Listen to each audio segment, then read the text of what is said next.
কেরিয়ারের শুরু থেকেই মিঠুন চক্রবর্তীর সংগ্রাম ছিল নজরকাড়া। ছোট থেকেই অভিনেতা হওয়ার স্বপ্ন ছিল তার। টলিউডে কাজের পর বলিউডের অন্দরমহলেও তিনি রাজত্ব করেছেন। তবে সেই যাত্রা একেবারেই সহজ ছিল না।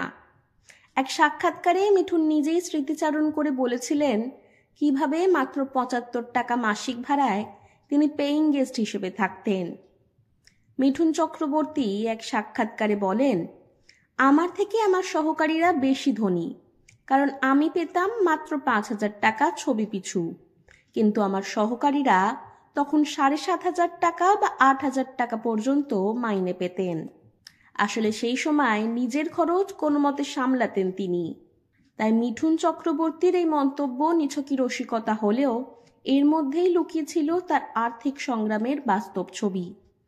তার কেরিয়ারের প্রথম দিককার দিনে যারা তার মেকআপ করতেন বা চুল ঠিক করতেন তাদের আয়ও তার থেকে বেশি ছিল, ফলে আর্থিক টানাপোড়েনের মধ্যে দিয়েই এগোতে হয়েছিল তাকে।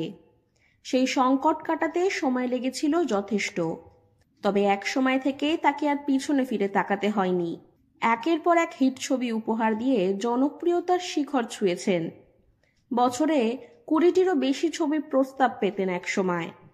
শুধু অভিনয় নয়, নাচেও দর্শকদের মন জয় করে নিয়েছিলেন। মিঠুন হয়ে উঠেছিলেন ডিস্কো ডান্সার। আজও মিঠুন চক্রবর্তী ক্যামেরার সামনে সমান স্বচ্ছন্দ। চরিত্র যাই হোক না কেন, তার অভিনয়ের জাদুতে দর্শকরা মুগ্ধ হয়ে যান।